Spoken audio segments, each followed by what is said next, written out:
Добрий ранок. В ефірі програма «Саба». Мене звати Олександра Сенько. Говоримо про те, що хвилює Україну і світ. І розпочнемо з новини про ту, яку вчора озвучив президент Росії Володимир Путін. У зверненні до Федерального зібрання розповів про новітнє ядерне озброєння Росії. Маємо реакцію на це Пентагону. Ознайомившись із заявою, вони відповіли, що повністю готові. Маємо також реакцію колишнього дипломата, який працював у Росії, Майкла Макфорта. Сьогоднішня заява Путіна про його новітні ядерні озброєння, націлені на нас, мають нарешті розбудити Трампа. Час припинити удавати, що Путін може бути його другом. Також прийшов час відновити переговори про контроль за поширенням озброєнь із Москвою. Нова угода «Старт» потребує правок. Негайно. Власне, про це і багато ще цікавих тем ми обговорюємо з ранковим гостем. Доброго ранку, Володимир Лупацій, політичний експерт, гість нашої студії. Власне, пане Володимире, чи то реакція, чи то закономірний розвиток подій, принаймні Держдепартамент США схвалює повноправний продаж Україні противотанкових ракет і ракетних установок «Джавелін» на суму $47 мільйонів. Йдеться в повідомленні Пентагону від 1 березня. Це, на вашу думку, це закономірна реакція на відповідь Володимиру Путіну? Я думаю, що це два окремих процеси. Перше, що стосується озброєнь, надання озброєнь Україні, ця ініціатива була озвучена набагато раніше, і, власне кажучи, я думаю, що вона просто розгортається. Заяви Путіна і ця презентація, так би мовити, по суті, нової такої глобальної доктрини з боку президента Росії, вона просто демонструє те, що на сьогодні, очевидно, Росія більше нічого не може запропонувати світу, окрім погроз. Я думаю, ми поки що спостерігаємо попередню реакцію з боку, в тому числі, Сполучених Штатів. Я думаю, що з одного боку ситуація з модернізацією ядерного озброєння в Росії не є новиною, дійсно, для воєнних і безпекових відомств Сполучених Штатів Америки. З іншого боку, я думаю, зараз буде робитися додаткова оцінка, тому що, в принципі, це певний виклик взагалі для євроатлантичної спільноти. Але я хочу звернути вашу увагу на один такий, якби, не воєнно-політичний, тому що тут треба все-таки скрупульозно розбиратися ще воєнним експертам, навіть спеціальним експертам. Але оця теза, яка прозвучала від Володимира Путіна, тобто світ і так уже готовий декілька разів себе знищити. Просто в даному випадку заява з боку Росії звучить таким чином, що Росія може це зробити ще швидше.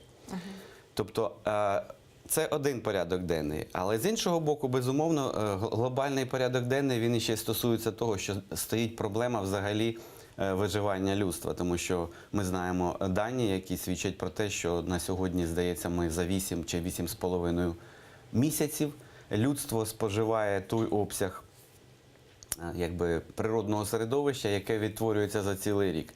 І тому сьогодні лідерство в світі визначається не тільки швидкістю самознищення життя на планеті, а технологіями, які дозволяли б зберегти це життя.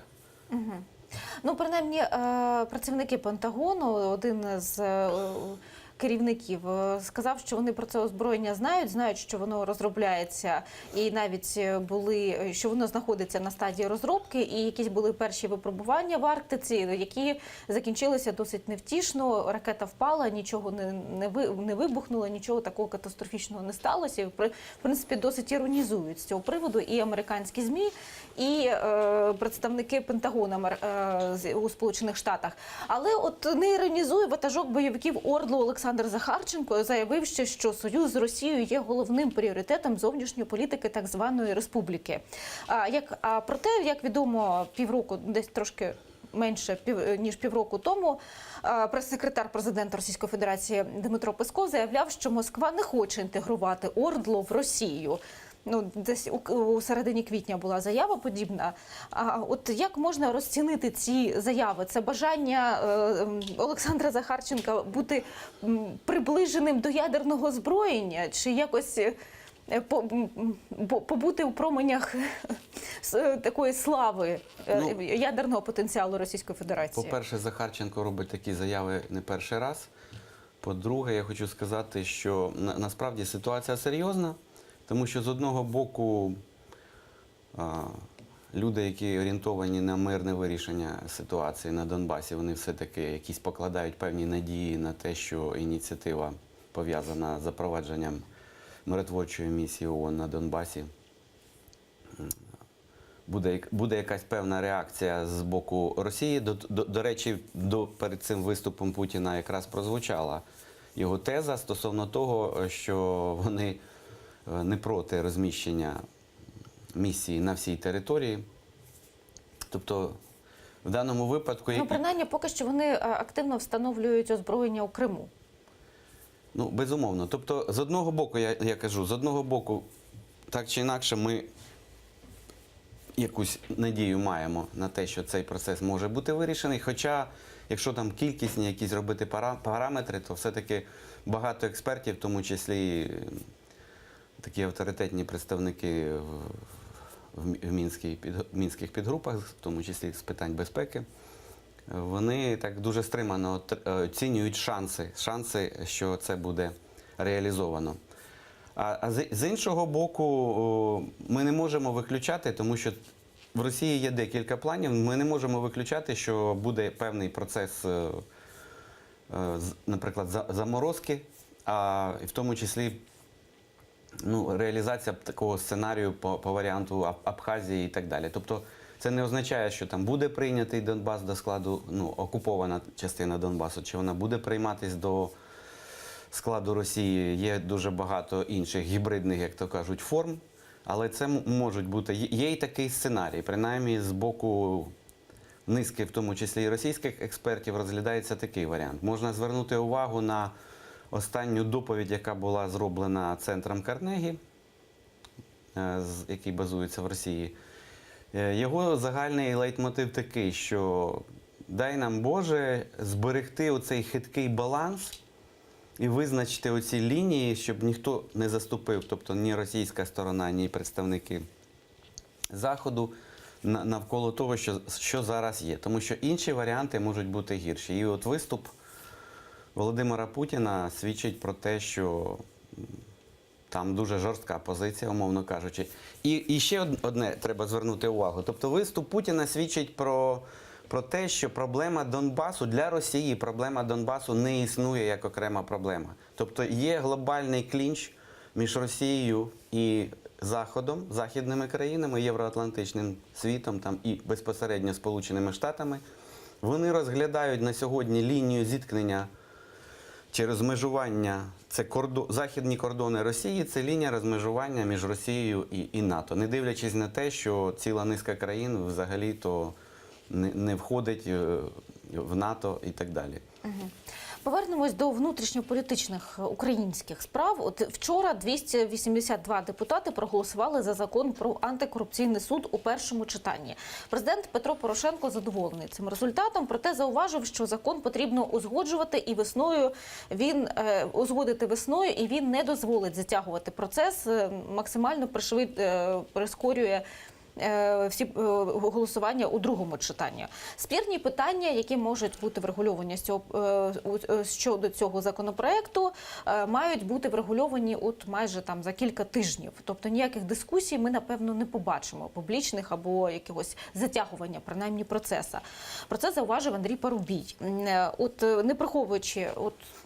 Ні Порошенко, ні Андрій Парубій не приховують своїх емоцій щодо цього. Як ви вважаєте, репутаційно це важливий крок для України?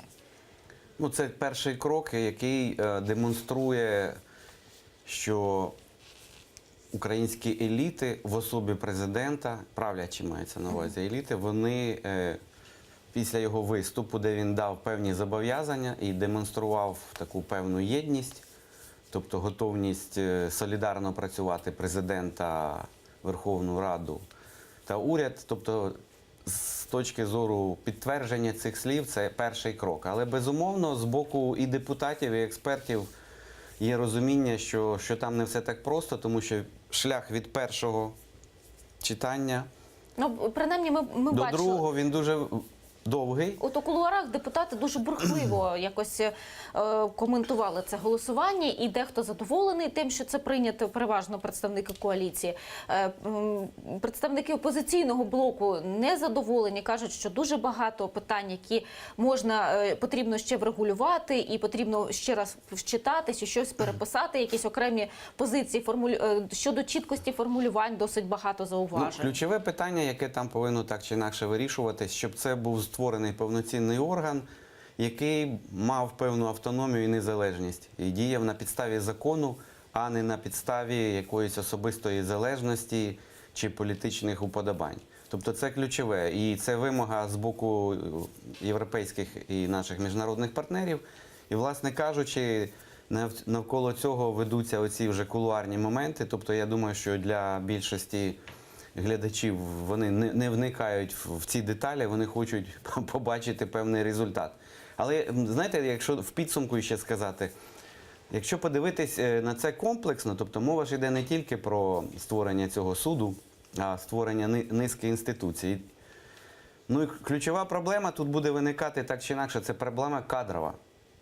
Кадрова проблема, тому що ми створюємо паралельні структури, я це називаю, знаєте, таке соціальна інженерія і це протезування. Тобто створюються органи, начебто з нуля, які покликані бути чистими по відношенню до старих структур, але для цього потрібні люди.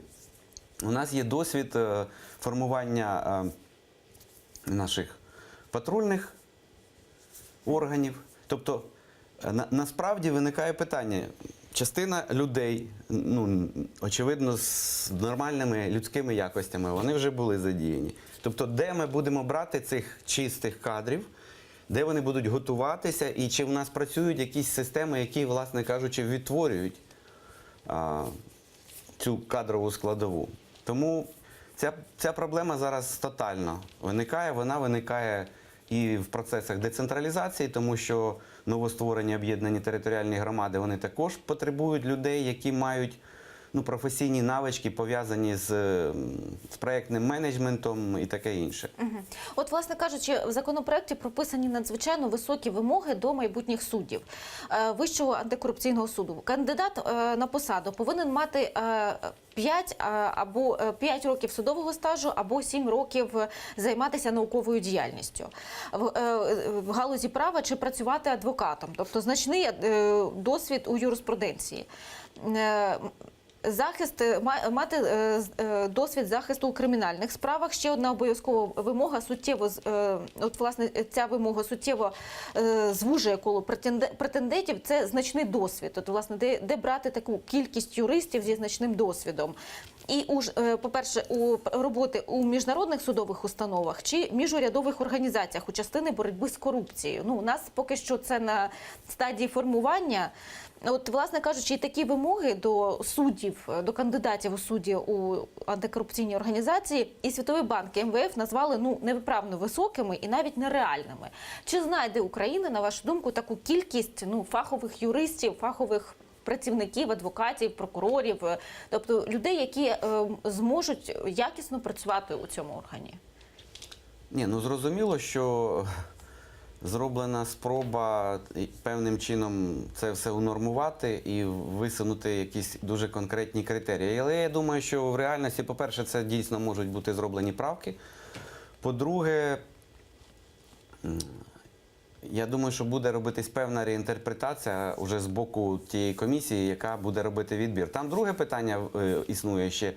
Це співвідношення повноважень, власне кажучи, тієї комісії, яка буде робити відбір, і, здається, там громадської ради і так далі. Тобто цей інститут присутній, тобто як така громадська експертиза і так далі, але вони фактично будуть як консультативний голос в даному випадку. Тобто, очевидно, якщо є така скрупульозна виписані вимоги до кандидатів, то повинна бути якась кваліфікація, як буде Якщо буде, наприклад, ветуватися з боку громадськості той чи інший кандидат, то чи буде це враховуватись? Угу. Скажіть, будь ласка, як ви вважаєте, от весною ми маємо отримати цілком повністю вже затверджений законопроект про антикорупційний суд, проголосований. Як це буде втілюватись на практиці? І чи затягнеться процес, чи побачить, чи досягнемо ми формування цього антикорупційного суду і втілення його у правниче життя України ще до того, як розпочнуться вибори? Ну, я думаю, що максимально будуть використані процедурні моменти, які дозволяють відтягнути, власне кажучи, і прийняття, тобто зберігаючи в рамках зобов'язань, про які задекларував президент, але це буде максимально наближено до кінця цих термінів. А з іншого боку, після прийняття там ще велика процедура, поки це все буде сформовано, поки буде зроблений відбір кандидатів і поки, власне кажучи, буде запущена вже в дію повноцінно функціонуюча структура. От самої інтриги додає те, що не вписана сама кількість цих суддів, скільки їх має бути. От насправді цього це не зауважено, поки що не прописано в законопроекті. Сподіваюсь, ми побачимо це у другому читанні. Давайте тоді ще поговоримо про питання про весь тиждень. Протягом всього тижня ми чекали найголовніше кадрове призначення цього тижня, яке анонсували і на пленарних засіданнях, і на погоджувальній раді, але от не відбулось. Не прийшла Валерія Гонтарєва, екс-керівник Нацбанку України, до Верховної Ради, не прозвітувала, і Якова Смолія вчора не призначили. От, власне кажучи, у мене є її цитата. Те, що на моє звільнення будуть всі 450, за моє звільнення проголосують всі 450 депутатів, у мене сумніву немає. Я за те, щоб відбулося це голосування. Я хочу підтримати команду Національного банку. Лідер у команди є, це Яків Смолій. А ось питання вже в тому, щоб від реальної частини перейти у формальну. І для цього потрібне голосування. А не відбувається воно, тому що ми заручники цього нескінченного пакетного голосування. Я сьогодні вкотре була запрошена виступити у Верховній Раді. У НБУ неодноразово говорили, що я готова приходити в Раду і звітувати. Я постійно живу в Україні. Знову, коли все включать у пакетне голосування, а в пакетному голосуванні дуже багато всіляких операцій. То щоразу по якійсь операції вони не домовляються і голосування не відбувається. Ну, власне, про це сказала пані Гонтарєва. От, власне, чому не відбулося це запрошення? Ну, власне, запрошення є, чому не відбулося цього звіту, на вашу думку? Про що не домовились парламентарі? І от, що знову, це, на вашу думку, це затягнулося у пакетному голосуванні? Ну, власне, чому не відбулося? Ні, ну, по-перше, там можуть бути питання пов'язані чисто процедурні, тобто, виходячи із переліку законопроєктів і таке інше, це питання просто вирішили віднести. З іншого боку, безумовно, ми не можемо виключати того, що навколо цієї посади і її затвердження можуть бути торги, банальні торги, політичні торги, які приховані для більшості, умовно кажучи, громадян, тому що це дуже важлива посада, голова Національного банку. І все-таки це важливе призначення, тому що одна справа, коли людина працює в статусі виконуючого обов'язки, а інша справа, коли це буде призначена людина, яка, власне кажучи, там я ж зараз точно не пам'ятаю, але це навіть більше, ніж 5 років не буде звільнена. Тобто це посада, яка виходить за межі будь-якого електорального циклу, тому тут можуть бути різні торги. Ну, от, дуже багато опозиційних політиків і представників опозиційних партій наголошували на тому, що вони не будуть голосувати за кандидатуру Якова Смолія. І, власне, і Олег Ляшко, і партія «Батьківщина», представники цієї партії дуже бурхливо висловлювалися. Представники коаліції, і БПП, і Народного фронту обіцяли підтримати. Все йшло до того, що це буде, насправді, суцільна формальність, нічого такого не відбудеться, просто формальна передача справ формальний звіт, навіть, можливо, досить багато експертів схилялися до того, що навіть якихось наслідків після цього звіту не буде. Ми спокійно відправлять Валерію Гонтарєву на заслужений відпочинок, вона буде займатися іншими справами. Наразі, от які торги можуть вже бути при таких домовленостях? Про що можуть ще торгуватися парламентарі? Ну, дійсно, ми ще один фактор не назвали.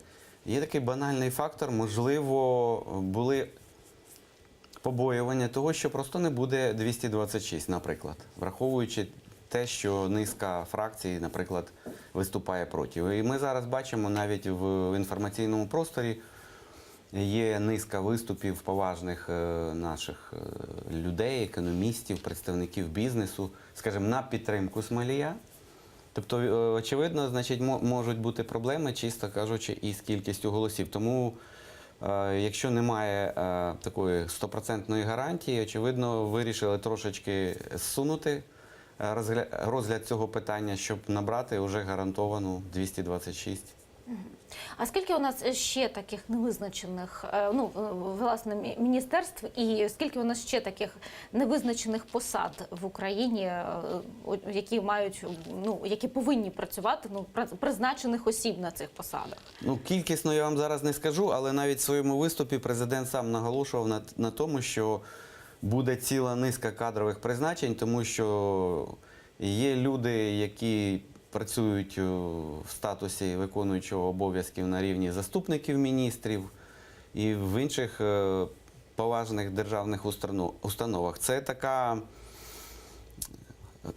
глобальна якась проблема в Україні. У нас свого часу, я зараз не готовий сказати, що на рівні дипломатичного корпусу, але в нас дуже багато не було призначено послів і в дуже важливих країнах, в тому числі в європейських країнах. І наші партнери нарікали на те, що наскільки Україна серйозно хоче розвивати стосунки з Європейським Союзом і з країнами європейськими, оскільки там немає відповідних призначень. Ну, от є ще такі посади, як голова облікової палати, рахункової палати. Це все свідчить, вибачте, що я думаю, що це свідчить про одне, що у нас зберігається ручний режим управління, тому що людина, яка виконуючи її обов'язки, от у неї є завжди ці нюанси. І от, власне, призначення на омбудсмена, у нас немає дуже багатьох призначених керівників на дуже важливі посади. От, власне, про що можуть торгуватись парламентарі щодо непризначених посад?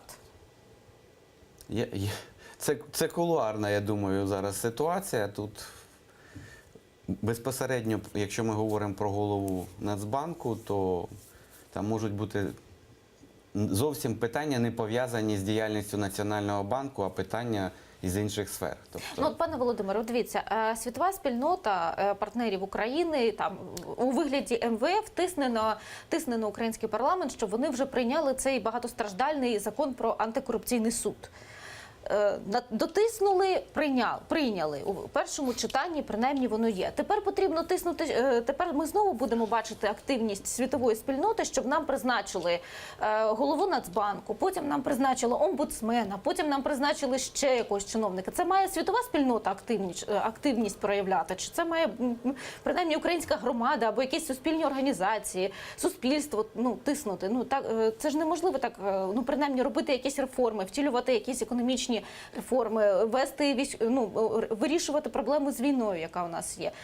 Я думаю, що це певний останній карт-бланш, умовно кажучи, для сьогоднішнього керівництва. Хтось намагався інтерпретувати прес-конференцію президента країни як початок передвиборчої кампанії, а можна сказати, в залежності від того, як він виконає ті зобов'язання, які він публічно задекларував як для суспільства, так і для міжнародних партнерів. А міжнародні партнери також зробили крок назустріч, відкриваючи нову програму макроекономічної стабілізації. Якщо в межах півроку от ці зобов'язання не будуть виконані, то ця кампанія передвиборча як почалась, так вона може і закінчитись для певних кандидатів. Тому це такий дуже серйозний момент. Я думаю, що от ще є півроку. Тут, безумовно, партнери там будуть нагадувати про зобов'язання і так далі. Будуть представляти своїх експертів, там, узгоджувати і так далі. Але якогось там просто такого тиску не буде. Тобто просто, якщо буде втрачена довіра, то вона буде втрачена радикально. Тобто тоді просто зміниться взагалі позиціонування наших партнерів по відношенню до сьогоднішньої політичного істеблішменту. До того ж, тут задекларована солідарна відповідальність не лише президента, але всіх трьох гілок влади. Єдиний момент, що можна сказати, що не треба змішувати, умовно кажучи, таку демонстративну солідарність з боку гілок влади і солідарність на рівні суспільства. Тому що соціальна згуртованість і соціальна солідарність – це зовсім інше. На жаль, ми про це нічого не почули у виступі президента. Пане Володимире, дуже багато розмов цього тижня щодо дострокових можливостей дострокових виборів. Скажіть, будь ласка, наскільки вони дійсно мають підґрунтя під собою? Звідки вони взялися? Чи це якась політтехнологія, чи це насправді є якісь реальні підстави для цього? Робити такі подібні заяви? Тут є різні інтерпретації. Підстави які? Ми розуміємо, що в нас діє, так би мовити, ситуативна більшість в парламенті, тобто, умовно кажучи, цієї партійної більшості, яка була сформована на початку після обрання парламенту і формування уряду. Її де-факто на сьогодні не існує, тобто це все працює в режимі на таких клей такий, да? Ситуативний. Тому тут підстави завжди можуть бути. Але я прив'язую це все-таки на найближчих півроку цього не буде. От виходячи із тої логіки, яку я викладав. Але чутки ходять. Якщо ми побачимо дострокові парламентські вибори, то це будуть не просто дострокові парламентські вибори, це буде результат політичної кризи. Нам потрібно їх проводити? У нас є наразі політична криза, за вашою оцінкою? Дивлячись, кому що потрібно. Тобто, умовно кажучи, скажімо, якщо говорити з позиції виборців, я не знаю, чи з'явилися якісь нові альтернативні політичні сили. Ми бачимо, що поки що не відбулося внесення змін остаточно і в виборче законодавство і так далі. Тобто, у нас не знижені бар'єри, які б дозволили, щоб з'явилися венчурні політичні проекти, які б зайшли до парламенту, нові обличчя, і які б, навіть не маючи такої маси політичної, але все-таки могли б принести якісь інновації. Тобто бути таким подразником і каталізатором для пришвидшення реформ. Поки що таких підстав немає, тому... А вони можуть з'явитись, наприклад, напередодні календарних виборів? Можуть з'явитись, але вікно цих можливостей у нас дуже скорочується. Тобто можна... Тому що там вступають процедурні обмеження. Перед самими виборами вже там неможливо робити ні розпуск парламенту і таке інше. Тобто чутки залишаться чутками, а можна це трактувати що ця, умовно кажучи, політичні плітки, вони розпускаються для того, щоб було, напевно, якимось партіям зручніше домовлятися? Ця теза була озвучена, мені так здається, спершу це було озвучено лідером партії «Батьківщина», стосовно того, що там всередині адміністрації президента розглядається такий сценарій. Але з огляду на цю прес-конференцію, яка відбулася, і представлення цього пакету законопроєктів, який повинен дати певний поштовх і в адміністративній реформі, і в реформі економічній, і в реформі децентралізації, я думаю, що це півроку ми зараз маємо. І якщо там буде дефолт, отакий організаційний, управлінський, тобто оці три гілки влади не зможуть солідарно виконати свої зобов'язання, то ми так чи інакше можемо прийти до політичної кризи, враховуючи до того, що вибори в Росії закінчуються, і я думаю, що і вплив з боку Росії також буде посилюватись. Ми бачимо зараз вже оцінки з боку міжнародних експертів, які роблять такі прогнози, що вплив на внутрішньополітичні процеси, на дестабілізацію, він буде так чи інакше посилюватися з боку Росії. Ну, наразі ми маємо проблему вже з постачанням газу і так далі. Це теж така ситуація, яка викликає ризики не лише для України, але взагалі і для цілого європейського континенту. Ну, принаймні, експерти з фінансового сектору схиляються до думки, що, начебто, Газпром, він, оскільки він програв Нафтогазу України, ця його реакція зі збиттям поставок газу може бути нічим інакшим, ніж такою маленькою помстою, істерикою. І, власне, не потрібно до цього ставитися серйозно, а потрібно послідовно, тобто, робити все, що за буквою закону. Ви як ставитесь до цього скандалу між Газпромом і реакцію на програш у Стокгольмському суді? Я думаю, що до будь-яких дій з боку Росії ми не можемо не ставитись серйозно. Це буде дійсно несерйозно. Ну, у нас є серйозне з нашого боку є рішення суду, яке Газпром, напевно, не дуже хоче виконувати. Ні, я хочу сказати, що, можливо, ми бачимо один позитивний крок з боку українського уряду, це звернення до наших європейських партнерів, тобто вони зразу поставили питання, що це не є питання виключно України і Росії, поставили до відома наших міжнародних партнерів, тому що Росія завжди через газове питання намагається не тільки шантажувати, а, власне кажучи, зробити вплив на громадську думку в Європі і забезпечити таку певну зовнішньополітичну ізоляцію, позиціонуючи Україну як головну проблему, тобто нашу нездатність виконувати свої зобов'язання, в тому числі по транзиту і так далі. Тобто тут, я думаю, що цей меседж звернений не тільки до України, але і до Європи. Це теж певний тиск, тому що ми знаємо, які відбуваються баталії, пов'язані з лобіюванням Північний потік-2. І тому цей ще раз цей крок з боку Росії, він демонструє начебто таку загрозу і нестабільність цього транзиту через Україну, і таким чином він якби підводить до того, що, подивіться, потрібні альтернативні газопроводи і таке інше. Які у нас сподівання на вирішення цієї суперечки? Насправді вирішена, чи її знову будемо за новим колом вирішувати? Але вже з європейським партнером, зі звертанням. Я сподіваюся, що, можливо, буде певна трьохстороння зустріч з участю представників Європейського Союзу, України, Росії.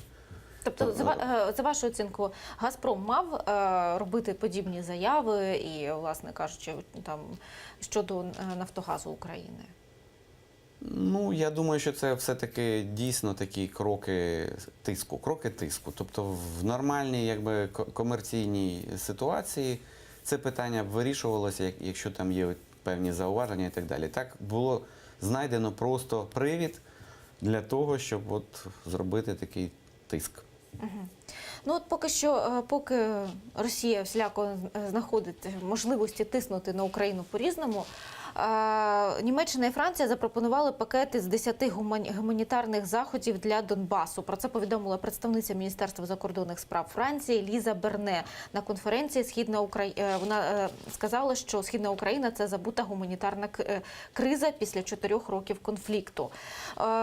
Я її зацитую. На даний момент електоральний контекст у Росії, а саме наближення виборів президента Російської Федерації, не є сприятливим для значного прогресу в нормандському форматі.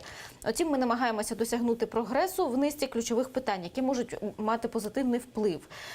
За її словами, було запроваджено саме цей пакет, в який входить, пакет це включаються елементи Мінської угоди, зокрема йдеться про звільнення та обмін полонених у продовженні великого обміну, який відбувся у грудні 2017 року, надання Міжнародного комітету Червоного Хреста безперешкодний доступ до затриманих у зв'язку з конфліктом, які перебувають за ґратами, відкриття додаткових пунктів для перетину лінії розмежування між непідконтрольними Україні районами Донбасу та рештою країни. Зараз таких пунктів вони наразі на лінії розмежування, їх лише 5. Пересування суттєво ускладнено, захист цивільної інфраструктури, а власне установ з питною водою, зокрема, зняття обмежень на виплату Україну пенсій людям, які живуть на непідконтрольних територіях. Німеччина і Франція просувають ці заходи в рамках Мінського процесу. От, власне кажучи, пане Володимире, чим обумовлені ці ініціативи, власне, і так нашими партнерами? Майже всі ці викладені пункти, вони зазначені і в Мінських домовленостях. Партнери, здається, Навіщо зазначають. Справа в тому, що дійсно в рамках нормандський формат він на сьогодні так трошечки підвис. Да? Ми вже давно не бачимо зустрічей. Ми можемо там обговорювати, хто в цьому винен, але це факти. І відповідно керівництво і Німеччини, і Франції, воно хоче цей вакуум яким певним чином закрити. І тому зроблений акцент на гуманітарну проблематику. Плюс в цьому питанні так чи інакше зацікавлений Кремль, тому що така гуманізація, да, начебто ситуації, вона дає символічний капітал і для одної, і для іншої сторони. В будь-якому випадку Україна зацікавлена в тому, що представники нормандського формату включаються більш глибоко. До речі, раніше цього не було. Тобто нормандський формат – це була така зустріч в великих верхах, потім трьохстороння контактна група, а потім робота цих трьох комісій. І ніякого зв'язку і усвідомлення, як рішення, які приймаються, загальні рішення на рівні політичного керівництва, які можуть бути механізми його імплементації і втілення. І тому це перший такий серйозне втручання або занурення наших європейських партнерів, принаймні в цей гуманітарний контекст. Ці всі проблеми реально дійсно існують. Для нас це позитив, тому що з одного боку це можливо дійсно. По-перше, це ставить в центр інформаційної уваги міжнародної спільноти проблему гуманітарної кризи на Донбасі. Тому що це не дає вирішення, ці кроки на сьогодні, вони не дають ніякого просування в питаннях вирішення конфлікту. Да? Тобто тут зрушень поки що ніяких. В питанні гуманітарному це важливо, тому що політика Росії і представників ОРДЛО, вона призвела до певної, це такий певне гетто гуманітарне, резервація, тому що там створені штучні бар'єри для спілкування, для комунікації. Ми знаємо ці рішення, які приймалися керівництвом ОРДЛО, які вводять жорсткий контроль для всіх людей, які працюють в структурах управління стосовно перетину лінії розмежування. Тобто йде таке свідоме обмеження будь-яких, в тому числі контактів гуманітарних. Друге дуже важливе питання. Заручники – це на першому місці, але друге питання пов'язане з тим, що дійсно Росія зробила монополію тільки для своїх гуманітарних конвоїв, умовно кажучи, в лапках, да? Тому що для таких міжнародних організацій, як Червоний Хрест і низки інших гуманітарних організацій, вони не мали можливості надавати гуманітарну допомогу, в тому числі і Україна. І українські гуманітарні організації, які працювали до того на Донбасі, вони також були, власне кажучи, депортовані звідти. А проблем там дійсно багато. Тобто, тому навіть така от розгерметизація цієї ситуації в гуманітарному питанні, воно дуже важливо, тому що, я думаю, навіть для загального ходу переговорів важливо усвідомити, який рівень гуманітарної кризи на сьогодні там. Тому що демонструється загальна картинка, яка стосується, скажімо, Донецька, там, великих міст. І найбільша ситуація загрозлива, я думаю, в малих містечках і населених пунктах, де є багато людей, які позбавлені елементарних можливостей задовольнити свої елементарні проблеми, починаючи, я думаю, від їжі, від медикаментів і таке інше. На вашу думку, ці пропозиції, вони будуть підтримані у Мінську? Я думаю, що вони будуть вони будуть підтримані на загальнополітичному такому рівні. Ніхто не буде виступати. Тобто Кремль намагається позиціонувати себе в позиції миротворця. Тобто він пішов на ці кроки, пов'язані з обміном заручниками і так далі. Тобто це буде прийнято. Наскільки це буде, якісні, чи будуть якісні зміни, ми подивимося, тому що тут є нормальні, чіткі критерії, чи зайдуть туди гуманітарні організації, і далі яка буде інформація з цього. На вашу думку, все має вирішувати мінський формат чи нормандський? Який більш ефективний у цьому випадку? Я б їх не розривав. Це, власне кажучи, така піраміда. Тобто вони не суперечать одне одному? Ні, вони абсолютно не суперечать один одному. Навпаки, те, що я вже казав, була проблема, яким чином забезпечити більшу інтегрованість цих трьох рівнів для того, щоб рішення, які приймаються на рівні нормандського формату, була чітка логістика їх реалізації і імплементації, щоб було видно, хто відповідає, а хто не відповідає по своїм зобов'язанням. І перший крок, до речі, в цих положеннях, які ініціатива з боку Німеччини і Франції, там так чи інакше ключове питання пов'язане з тим, що потрібно забезпечення зон безпеки, формування зон безпеки і таке інше. Воно неможливе без припинення Без лінії без припинення воєнних дій і без певних кроків, пов'язаних з розведенням, як мінімум. Да? Тобто це нереально. Тому ці питання, вони начебто гуманітарні, але насправді вони роблять поштовх і роблять акцент, що потрібні кроки і в частині безпеки, безпекової частини.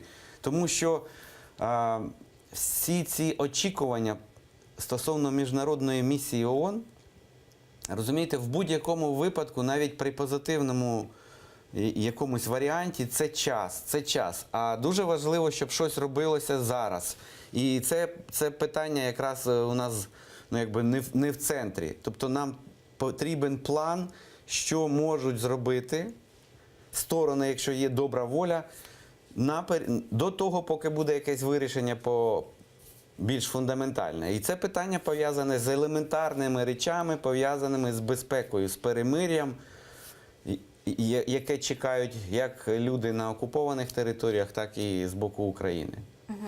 От наразі перед оголошенням всіх пропозицій гуманітарних ініціатори зазначили таку фразу, що наразі є передвиборчий період у Росії, і цей період може сприяти якомусь більш, принаймні цей період може бути більш сприятливим для того, щоб домовлятися з представниками Російської Федерації, зокрема з Володимиром Путіним. На вашу думку, це дійсно так справдиться? Ми дійсно можемо використати поки що ці 2 тижні, і там чи 3, які залишились до виборів у Росії, щоб, можливо, ще звільнити якихось заручників, можливо, ще отримати якісь додаткові бонуси чи додаткові угоди з представниками ОРДЛО, чи так званого, чи власне від Володимира Путіна. Яких кроків ми можемо від нього очікувати?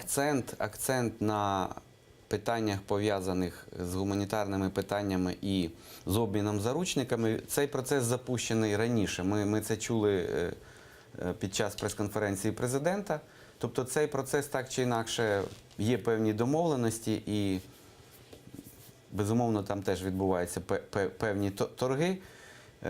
Цим може скористатися, перш за все, Володимир Володимирович Путін, тому що в даному випадку він може ще раз продемонструвати, що він дійсно займає, так би мовити, позицію гуманітарну і так далі.